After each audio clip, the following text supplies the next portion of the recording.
Buenas noches y bienvenidos a este programa semanal. Hoy hablaremos sobre las repercusiones de las masacres que han lanzado a la nación al luto. Los tiroteos ocurrieron con menos de una semana entre ellos. Indignada, la población llama una vez más al control de armas. El presidente Joe Biden reactivó este martes el debate sobre los controles de armas, uno de los más intensos y estériles de la nación. El mandatario pidió prohibir de nuevo las armas de asalto y cargadores de munición de gran capacidad, en referencia a un veto nacional en este tipo de rifles que se aprobó en Estados Unidos en 1994, pero que caducó en el 2004 sin que el Congreso lo renovara. Aunque los tiroteos masivos han disminuido en el país desde que comenzó la pandemia, estas tragedias han dejado más muertos en la última década que en las anteriores, debido en parte al uso de las armas de asalto con cargadores de gran capacidad, según reporta el Washington Post. Pero, ¿cuáles fueron los acontecimientos? Empezamos por la masacre en Georgia. El pasado 16 de marzo, al menos 8 mujeres fueron asesinadas en tiroteos en tres salones de masajes en la ciudad de Atlanta y sus alrededores. El sospechoso Robert Aaron Long proporcionó un posible motivo, el cual cuando fue interrogado por la policía. Long afirmó que su motivo era eliminar a las trabajadoras del spa porque representaban una tentación sexual. Sin embargo, la policía no ha aceptado esto como un motivo. El jefe de la policía de Atlanta, Ronnie Bryan, dijo que Long confesó a los oficiales después de los disparos que iba en rumbo a la Florida a continuar su atroz labor. Actualmente está detenido sin derecho a fianza en el condado de Cherokee, donde enfrenta 4 cargos de homicidio y un cargo de agresión agravada. Según la oficina del sheriff del condado, es posible que se presenten más cargos. Solo días después, el lunes 22 de marzo, una tragedia similar ocurrió en Boulder, Colorado, donde 10 personas, incluido un agente de la policía, murieron cuando un hombre armado atacó una tienda de comestibles King's Coopers. Amar al-Alawi Alisa fue identificado este martes por las autoridades como un hombre armado que abrió fuego con un rifle de asalto. El sospechoso está bajo custodia y todavía no se ha revelado el posible motivo.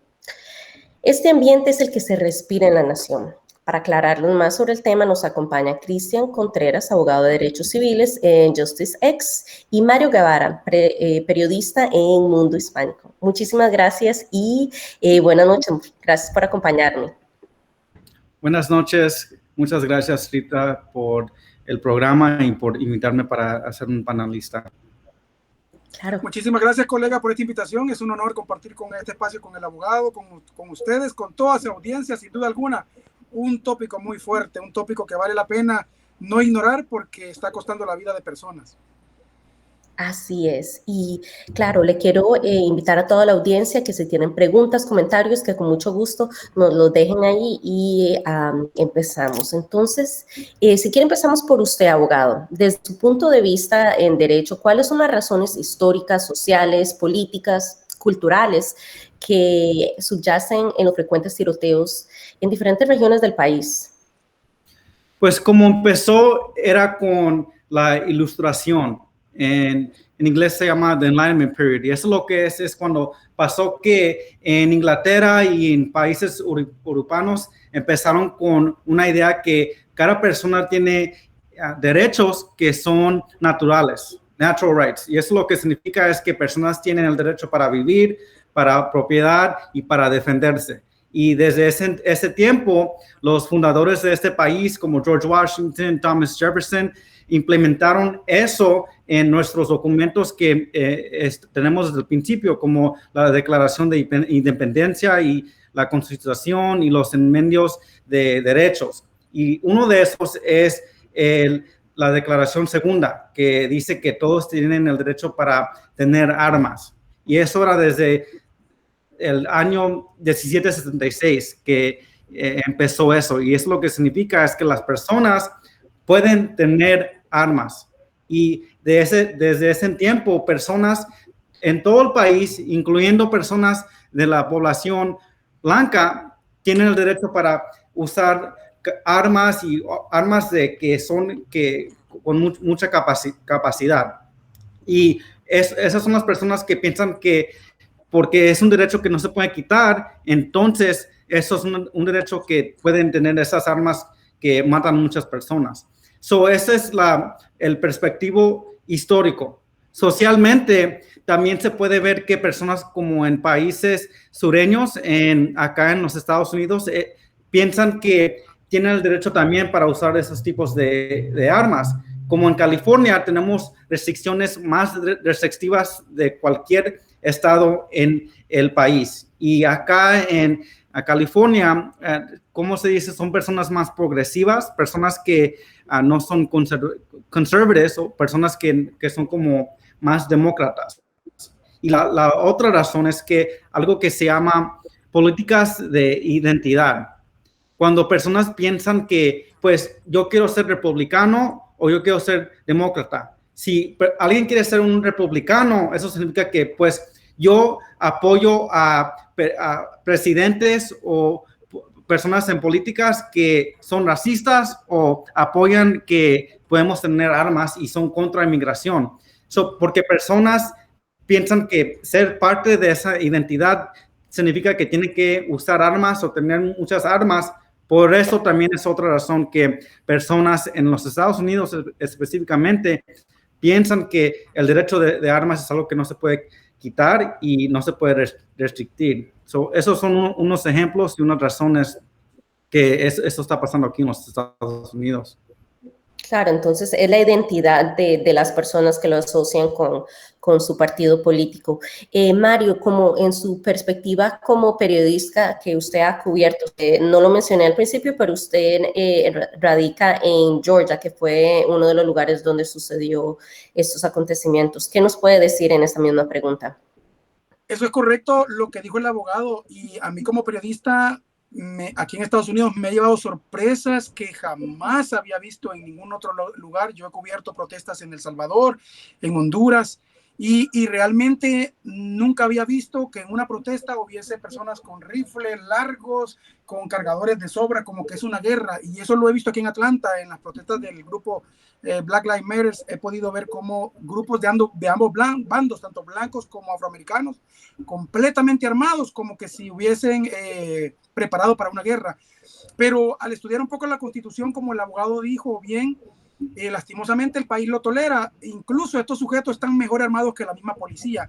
Y uno se da cuenta y uno dice, realmente una sola bala se le va a alguien y se arma una masacre. O sea, esa es una realidad, y gracias a Dios no ha pasado en una protesta hasta este momento, o por lo menos las que yo he cubierto, pero uno se da cuenta lo susceptible, lo frágil que es esta ley, esta constitución, de que cualquier persona puede andar armada independientemente de que tenga la experiencia o que tenga la aptitud mental para poder portar un arma, porque cualquiera puede, aquí en Estados Unidos, en Georgia, desde los 18 años, una persona puede comprar 5 pistolas, un rifle. ¿Y para qué va a ocupar tanto armamento? O sea, realmente nunca me lo he explicado, pero la Constitución lo avala, y esta es la realidad que estamos viviendo. Pues ojalá que un día esto fuera cambiado hasta cierto punto, aunque no le va a ser nada fácil, no porque el Partido Demócrata lo quiera o no porque el Partido Republicano lo apruebe. En realidad, esto va más allá porque es la misma Constitución, así es que no creo yo que haya mucho por hacer, pero a lo mejor el abogado puede hablar más de eso, ¿no? Sí, claro, y en eso vamos, una de las preguntas que vamos a tocar en un momentito. Algo que me gustaría recalcar de lo que usted comentó es que, por ejemplo, yo vengo también de otro país, y cuando usted lo pone en perspectiva, en Latinoamérica, claro, experimentamos tipo de violencia, pero no, los ciudadanos privados no tienen acceso a este tipo de armas, entonces le da como un shock cultural, especialmente. En cambio, en el ámbito, en la historia estadounidense, como decía el abogado, es parte realmente de la historia, que es algo que, como vamos a hablar en un momento, tal vez cuesta más pasar estas enmiendas o protocolos que hagan más difícil el acceso a estas armas de sobrecarga. Abogado, cuéntenos, sabemos desde que la pandemia, durante la pandemia ha bajado los casos de tiroteos en el país, pero conforme se va reactivando la actividad socioeconómica, van a abrir los lugares. ¿Será que aumentan los casos o cuál es su opinión? Rita, yo también pensaba lo mismo, que en 2020 los tiroteos bajaron y no habían tantos, pero en realidad subieron. So, aquí tenemos evidencia que en 2020 era uno de los años más graves cuando había tiroteos. Había 43,500 personas que se murieron a base de un tiroteo. 20,000 de esas personas era porque alguien más balaceó a esa persona y 24,000 pasó porque había sucedido. So, yo también pensaba lo mismo. Yo dije, ok, en 2020, hay personas que no están afuera y van a haber menos tiroteos, pero también lo que pasó, y esto sí estaba en las noticias, muchas personas estaban comprando más armas. Y lo que pasa con eso es cuando se compran más armas, obviamente hay más armas alrededor de personas y personas pueden usar esas armas para matar a otras personas. So, lo que está pasando, pues, es que ahora estamos mirando más tiroteos en un nivel más alto, como en Atlanta y como en Boulder, Colorado. Pero nada más porque había una pandemia, todavía personas estaban comprando armas y todavía había tiroteos. Y en 2019 había nada más 40,000 personas que murieron a base de un tiroteo y era menos de 2020. So, lo que está pasando es que ahora nada más porque todo se está abriendo, estamos pensando que pues ya personas están saliendo y más cosas graves están pasando, pero en 2020 también era el caso y era uno de los años que pasó esto en un nivel más alto. Claro. Entonces, realmente la gente está comprando más armas, es lo que me está comentando. Mario, ¿qué opina usted al respecto? Mi opinión es exactamente la misma que el abogado. Pude presenciar cómo muchas personas abarrotaron las tiendas de armas. De hecho, yo tengo un arma en mi casa para defensa personal y al ver lo que estaba ocurriendo aquí en Georgia, de que había gente corriendo por todos lados, yo dije, ¿será que se avecina una posibilidad de que haya saqueos, de que se metan a las casas a robar? O sea, y reviso yo mi arma, que nunca la reviso, solamente está ahí en caso de emergencia, y vi que solamente tenía unas cuantas balas. Dije, voy a ir a comprar un poquito más por si acaso, no, Dios no quiera, me tocó usarla. Y me tocó hacer una hora de cola para simplemente comprar unos cartuchos extra. Es sorprendente. Yo dije, increíble, la gente se está armando hasta los dientes. Entonces, y no salían con pistolitas, salían con armas largas. Y sí, definitivamente no hubo masacres el año pasado que resaltar. De hecho, los medios de comunicación, tú como periodista lo sabes, los medios de comunicación estuvimos más enfocados en el tema de la pandemia, pero hubo tiroteos, hubo muertes, pero como no fue en escuelas donde murieran muchos niños, como no fue en iglesias donde murieran muchos feligreses, ni cines donde murieran las masacres que hemos reportado en el pasado, no se hicieron tan famosas en los medios de comunicación, pero de que hubo incidentes violentos los hubo, y por montón, pero no al nivel de lo que estamos viendo ahora, ¿verdad? No lo de Colorado, lo de Atlanta. Este individuo de Atlanta, pues, quiere ahora que sabe que podría ser juzgado como crimen racial y que podría ser candidato a la pena de muerte, pues ahora está diciendo, no, pues mi cosa era la adicción al sexo y yo tenía problemas con este tipo de mujeres. Pues es una excusa un poco más a lo mejor preparada por su defensa, quién sabe, no sé, pero es muy posible de que eso exista. Y lo que es un hecho es que ya comenzó el año, ya todo está relativamente normal, ya está la vacuna en acción, ya el tema de la pandemia poco a poco va bajando su peso de noticioso y pues quién sabe, espero equivocarme, pero posiblemente estos tiroteos no van a ser los últimos del año y ojalá me equivoque porque no vale la pena que más vidas inocentes se sigan perdiendo por culpa de mentes perversas, ¿no? Totalmente, claro, es prácticamente... Es cierto, no se dio tanta atención mediática porque la noticia del día ha sido la pandemia durante el 2020 y claro, no se dieron en estos centros como que provocan tanto dolor como pasó en el SPA, que era un centro donde la gente llegaba, etcétera. Pero bueno, abogado, esta es la pregunta del millón. En su opinión, ¿qué tan probable cree que sea una enmienda de control de armas en el país, en el clima que estamos actualmente? La respuesta depende completamente en qué va a pasar con el filibuster. Y eso lo que es una regla en el Senado que cuando pasa una ley, la ley tiene que pasar con 60 votos o más. Y porque ahorita el Senado está controlado por los demócratas, eso significa que necesitan 10 más votos de los senadores que son republicanos. Hay mucha discusión que si van a eliminar esa regla. Si eliminan esa regla, entonces sí van a poder pasar enmiendas que pueden restringir las armas y cómo se usan los rifles en este país. Pero si no se quita esa regla del filibuster, entonces no va a pasar legislación a base de restriccionando las armas y los rifles, porque los republicanos y los que electan los republicanos aman ese derecho de las armas. Es algo que es central de la plataforma republicana. Sin esa regla que se elimina, entonces no van a pasar nada, porque los republicanos y los demócratas no se pueden poner de acuerdo en nada.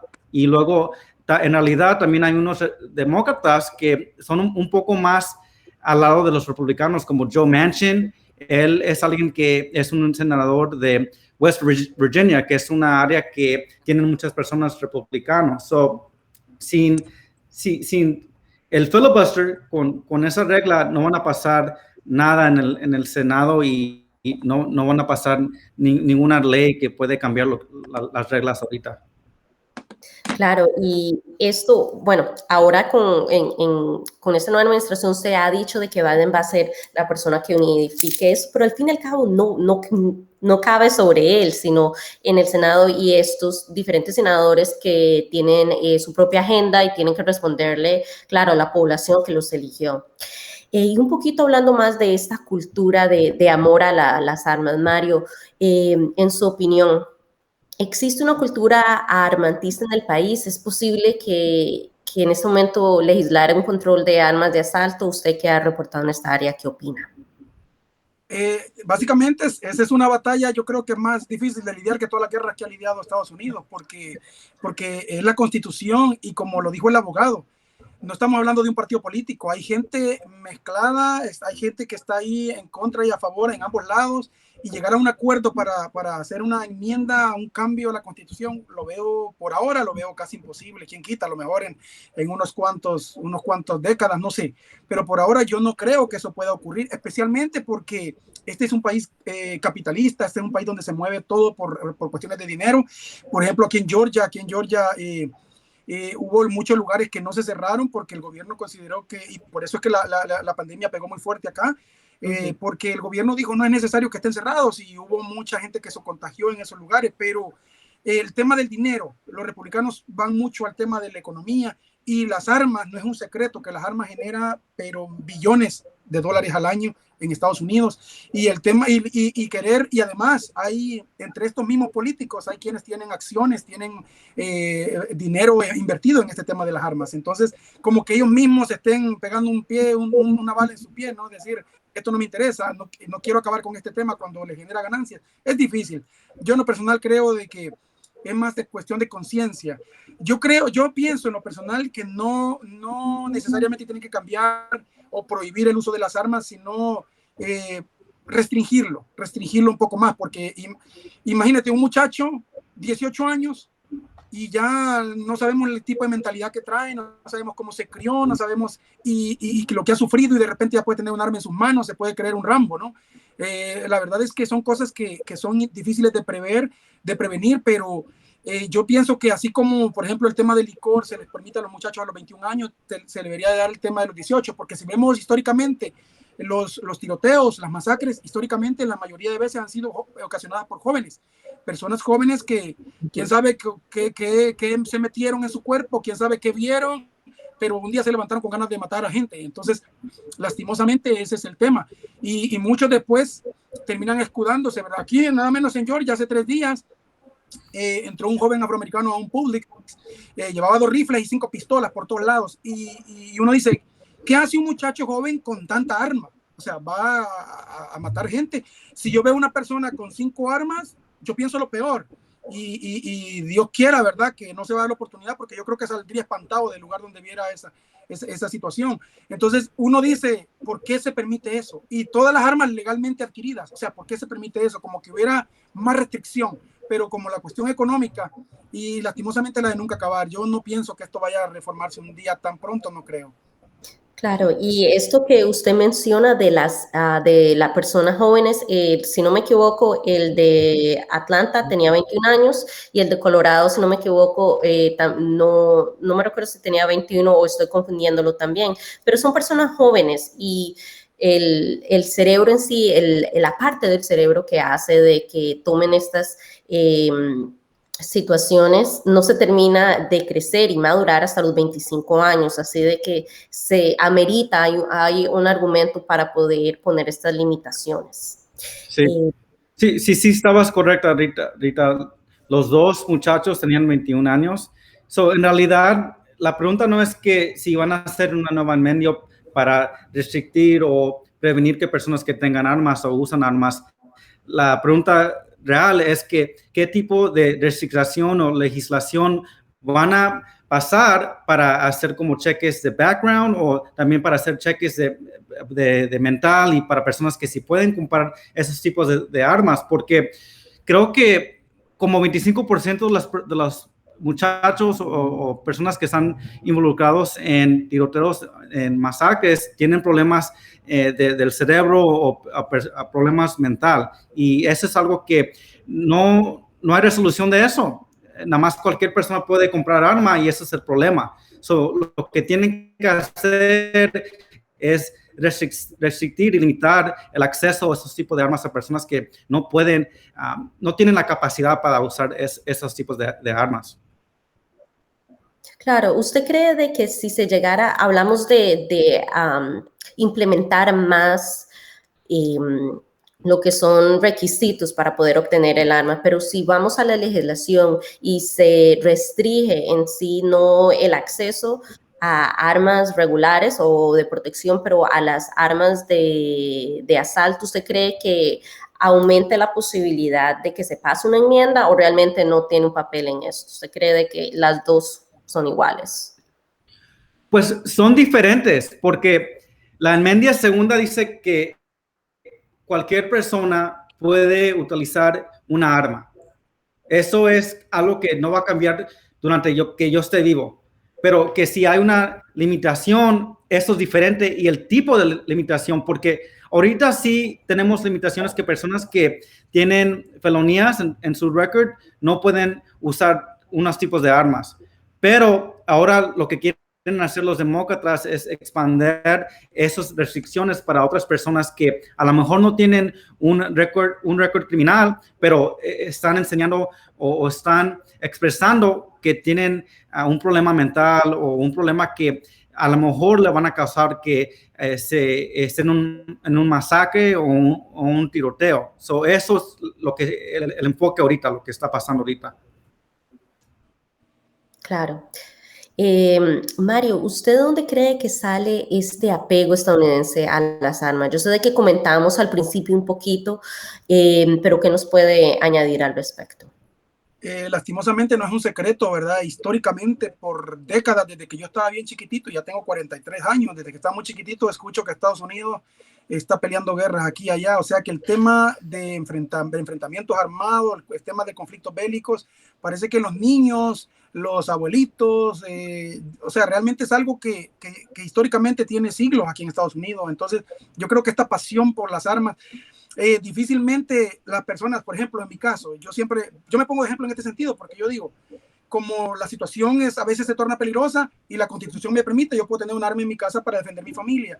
Nunca la porto, nunca la ando en el carro, nunca la porto conmigo porque soy periodista, ando trabajando, yo no puedo andar armado, no puedo arriesgarme a que alguien me haga algo en la calle y yo voy a sacar un arma. Entonces, por cuestión de prudencia y madurez, yo no ando armado conmigo, pero en la casa sí, porque si alguien quiere entrar a mi casa y hacer algo, robar o violar, lo que sea, obviamente yo tengo que defender lo mío, no mi familia o lo mío. Eso es diferente. Si todos pensáramos de esa manera, no existieran este tipo de masacres. El problema es que cada quien quiere andar exhibiendo las armas y quieren, aquí en Georgia es uno de los estados con leyes más abiertas, y aquí en Georgia, mujeres, jovencitos, unos muchachitos, yo una vez le dije a un chamaco, ¿cuántos años tienes tú?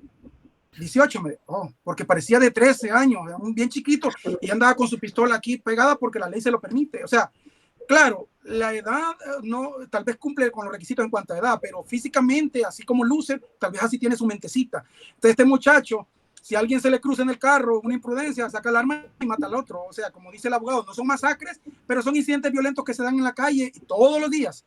Entonces, debido al mal, a la proliferación de armas, se dan como que simplemente me interesan esos $500, esos $800 que esta persona me va a traer. Y ese es el problema. No debería de verse esto con cuestiones de dinero, economía, sino que debería de verse con un nivel de mayor... yo creo que darle más importancia a la vida, más que al dinero. Ese es el problema con los estadounidenses. Y eso es una ventaja que nuestros países por lo menos tienen, ¿verdad? Que no se ha llegado a este nivel, ¿verdad? Sí, son violentos nuestros países, no lo estamos poniendo como ejemplo porque Latinoamérica son países demasiado violentos en cuanto a delincuencia. El crimen organizado está mal, pero aquí personas que no son criminales, personas que tal vez de la nada aparecen y se convierten en grandes delincuentes. Y ese es el problema, ¿verdad? Yo creo que definitivamente debemos de madurar. Es responsabilidad de nosotros como padres también enseñarles el camino correcto a nuestros hijos, enseñarles a pensar en hacer el bien a los demás y no en atentar contra otras personas. Yo creo que esos valores se han ido perdiendo poco a poco, lastimosamente, ¿verdad? Y eso también tiene que ver con este tema de las armas. Claro. Así es volviendo a recalcar esto de que se necesita hacer un más llamado de conciencia y también se puede usar el ejemplo, digamos, de naciones nórdicas donde ellos tienen armas, así como nosotros, y hay una cultura por las armas, pero no tienen los números tan altos de fatalidades como las tenemos aquí en Estados Unidos. Abogado, sé que comentamos un poquito de esto, pero se nos puede expandir. El presidente Biden expresó a la prensa que apoya una legislación de control de armas más estricta. ¿Podría el mandatario unificar el Senado o usted qué piensa? El Senado está muy dividido. No, eso no va a ser posible. No es posible porque los dos lados cada día y cada año se hacen más aparte y más aparte.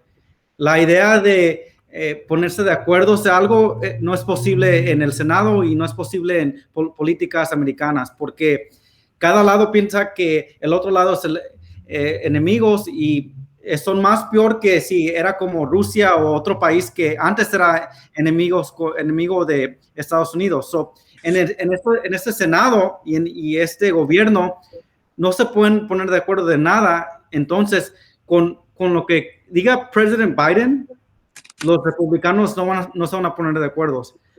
Cualquier cosa que digan los demócratas, los republicanos se van a oponer, porque ese es el tipo de políticas que están tratando de ponerse en, especialmente con los líderes. Mitch McConnell, el líder de los republicanos en el Senado, era bien claro cuando el presidente Obama empezó en oficina antes de Trump.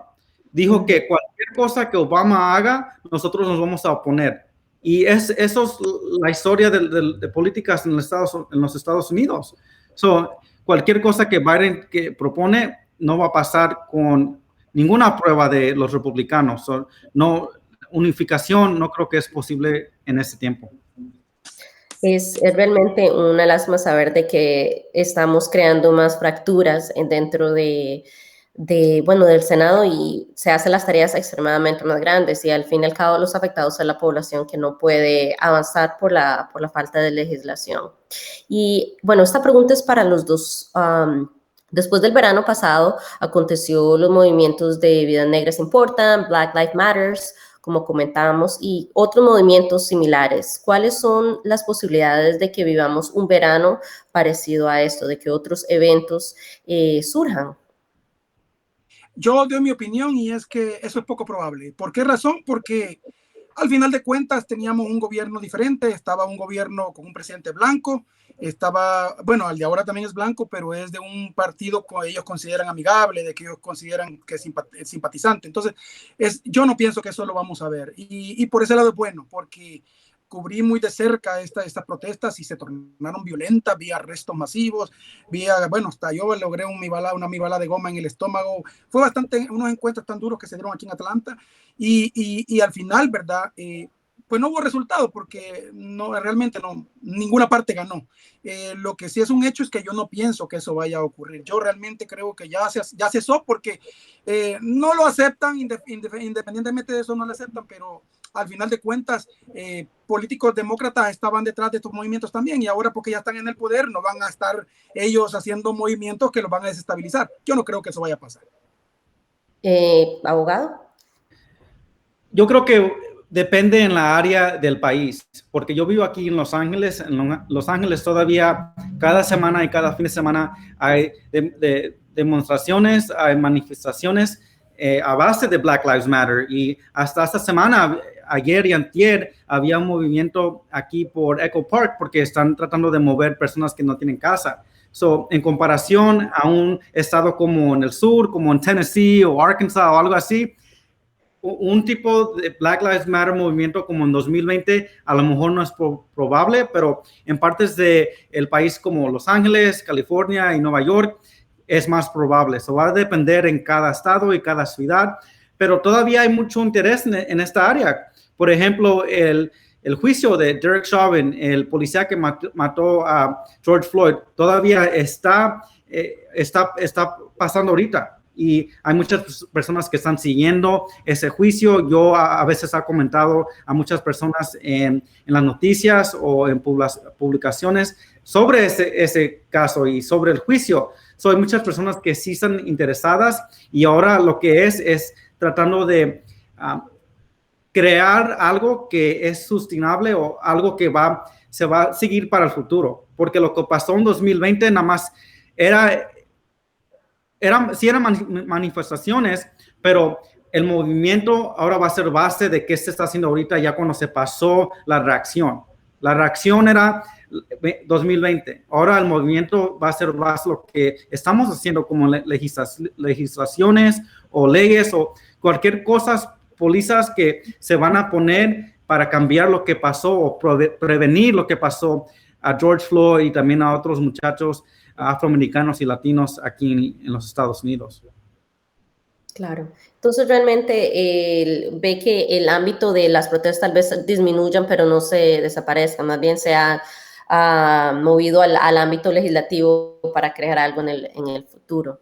Sí, claro. Todavía hay protestas, pero también hay personas que están trabajando en diferentes áreas para hacer algo que va a durar más tiempo. Por ejemplo, en mi organización Justice X somos abogados latinos y afroamericanos, y lo que estábamos haciendo al principio es representar a personas que estaban detenidas o que estaban abajo de cárcel porque estaban en una protesta. Pero ahora lo que está pasando es que estamos cambiando nuestro enfoque a cosas que está cambiando para las leyes y las policías abajo de los departamentos de policía para prevenir que los policías abusan sus poderes y lo que están haciendo en la comunidad.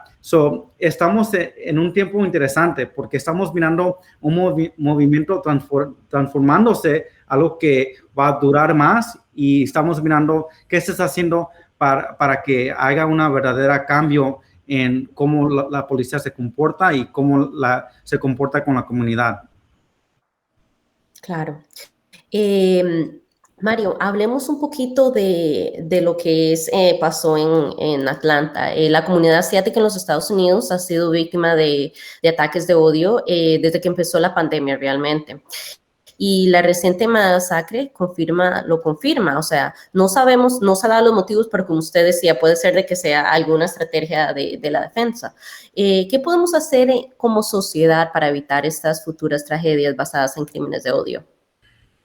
Pues honestamente, la educación en la familia es la clave. Yo creo que independientemente de lo que pase allá afuera, nos corresponde a nosotros como familia, como padres, criar a nuestros hijos con bien, de enseñarles el camino correcto, cómo tratar a otro ser humano, incluso a otros seres indefensos, los animales, y hay tantas situaciones que hoy en día están ocurriendo afuera y nos corresponde a nosotros. Pero en el tema racial, honestamente, colega, yo creo que ese es un tema que nunca se va a resolver del todo. Yo pienso que lastimosamente el blanco siempre va a creerse superior, el afroamericano, muchos se van a seguir sintiendo inferior y se van a sentir autodiscriminando porque muchas veces ellos mismos se autodiscriminan. Los latinos igual, vamos a seguirnos viendo entre nosotros mismos, el salvadoreño con el mexicano con sus rencillas, el hondureño con el otro, o sea, son cosas que yo no creo que se vaya a acabar nunca. Y en el tema de los asiáticos ocurre lo mismo, el chino con el japonés se enoja porque los confundan de nacionalidad y cosas así. Yo creo que esto es un mal de la humanidad y yo no pienso que se vaya a acabar, pero sí podemos poco a poco empezar como familia, como seres humanos nosotros individualmente, a marcar la diferencia, a hacer ese cambio y poco a poco marcar la pauta. Tal vez no cambiamos el mundo, pero por lo menos en nuestro entorno se va a notar la diferencia. Yo creo que eso es lo importante y es casi imposible decir, para mi punto de vista, es casi imposible creer o decir que el racismo se va a acabar. Claro, entonces empezar de manera nuclear y ver las diferencias. Abogado, ¿le gustaría agregar algo? Oh, sí, claro. Yo quiero ser optimístico, pero Mario, es verdad, este país es súper racista este país. Las personas blancas empezaron superior a base de todos los demás en este país.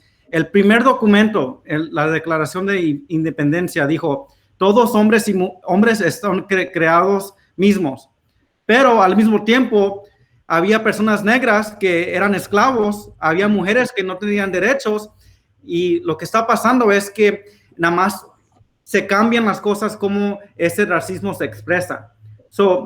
La verdad es que tenemos sistemas en este país que ponen personas que no son la mayoría. La mayoría a veces, y la mayoría de las veces son las personas blancos y blancas, ponen un sistema que opresa o ponen las personas que no son blancas abajo. Eso lo que significa es que siempre van a haber estas acciones o ejemplos de personas que están sufriendo a base de ese sistema. Y lo que estamos mirando recientemente son las personas asiáticas. Ellos ahora están sufriendo crímenes racistas porque, no sé por qué, sí sé por qué, porque Trump lo que hizo es que estaba diciendo que COVID vino de China y le estaba diciendo el China virus.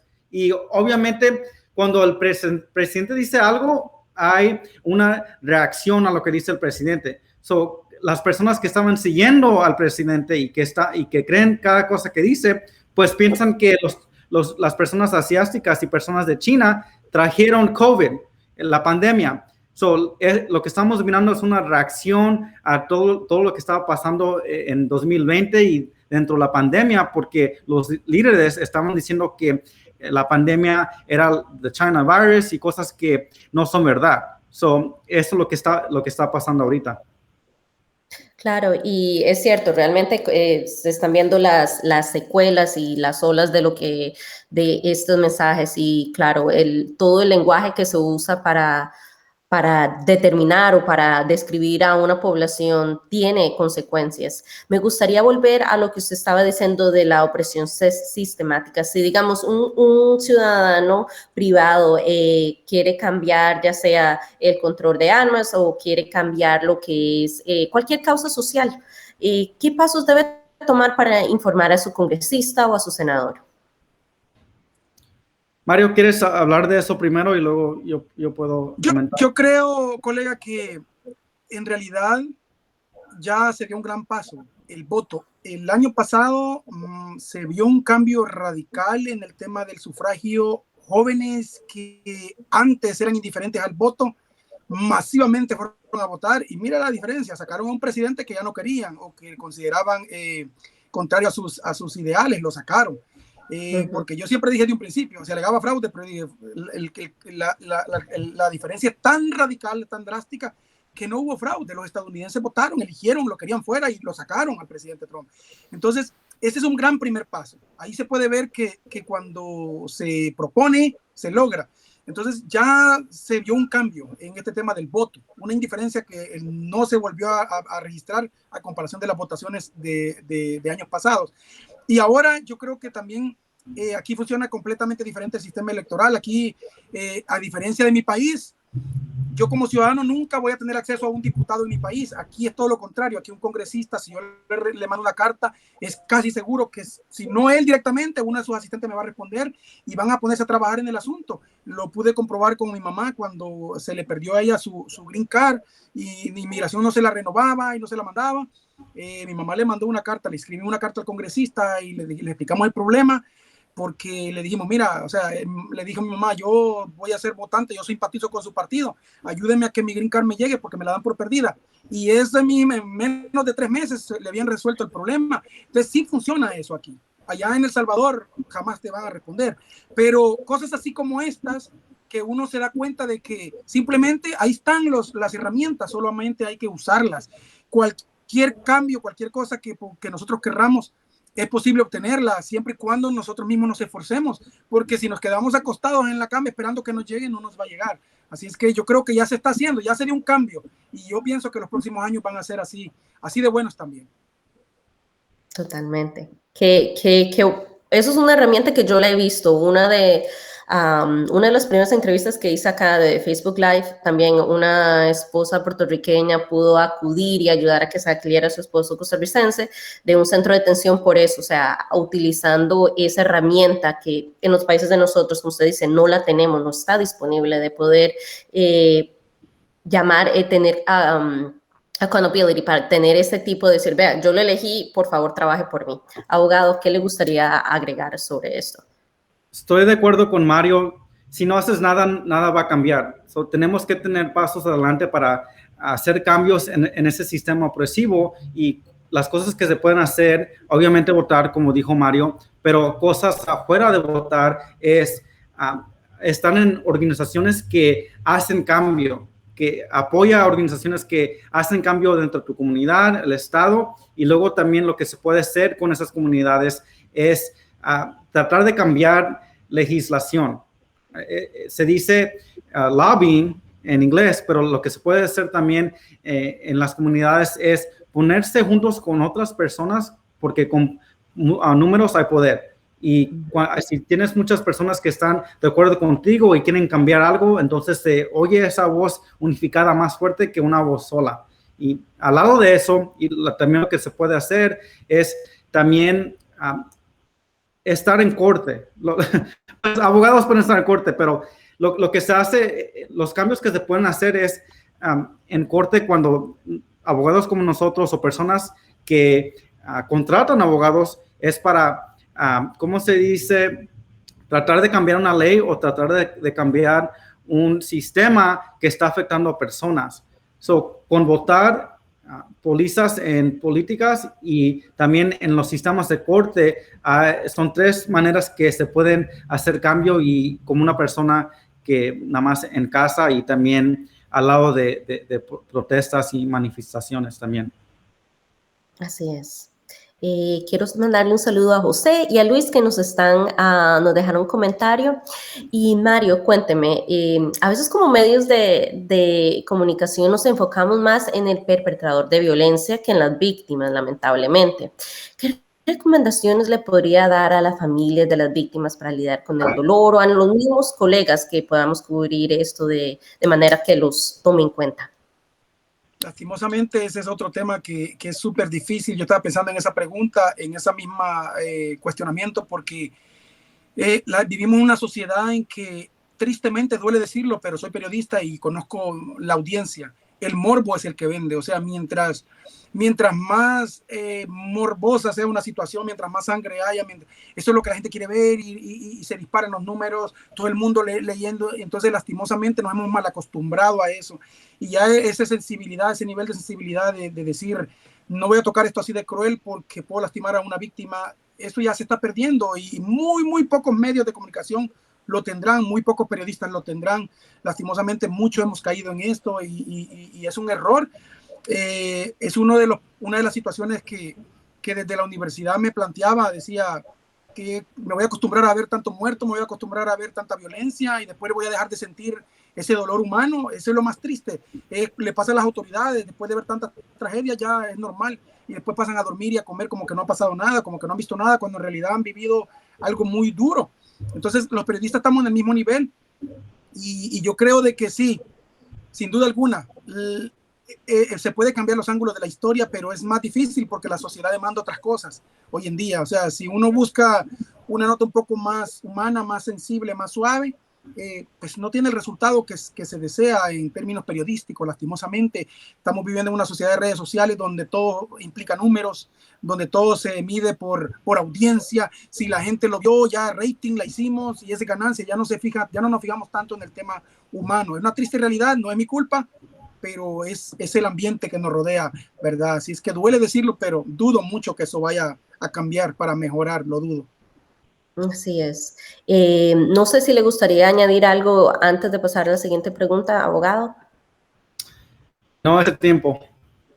Ok, perfecto. Bueno, esta pregunta es para los dos. ¿Les gustaría tocar algún tema que no hayamos discutido? Pues uno de los temas... Sí, okay, uno de los temas que estamos viendo también en lo que pasó en el masacre en Atlanta es que los policías tienen un sistema de propaganda. Lo que pasó es que ese hombre mató a 8 mujeres que eran asiáticas, ¿no? Y luego cuando estaban dando información a base de lo que pasó, crearon una historia que esta persona tenía una fantasía sexual y cosas así, pero la realidad es que los números hablan por ellos solos.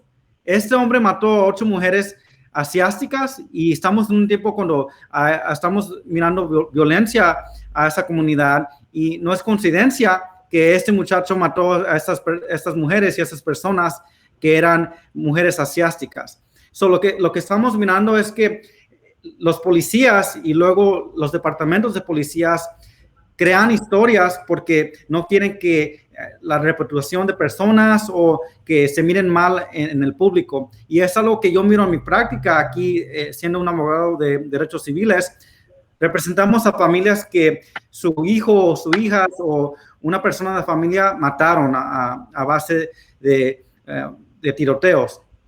Y la primera cosa que hacen es que tratan de agarrar información mala sobre esta persona para decirle al público que pues esta persona estaba viviendo en esta comunidad y estaba haciendo cierta cosa para tratar de justificar la mala cosa que hicieron. Lo que pasó en Atlanta era la misma cosa. Estaban tratando de justificar que mataron a mujeres asiáticas cuando en realidad era porque era motivado por una persona que era racista. Y tenemos que mirar que esa es la verdad y eso es lo que pasa frecuentemente.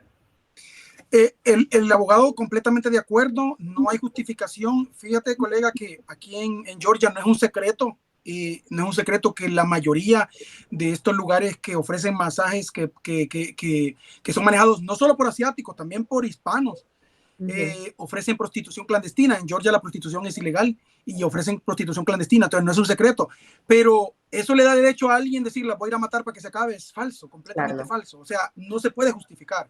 Entonces, independientemente de eso, no es un secreto, los periodistas lo sabemos, los clientes lo sabemos.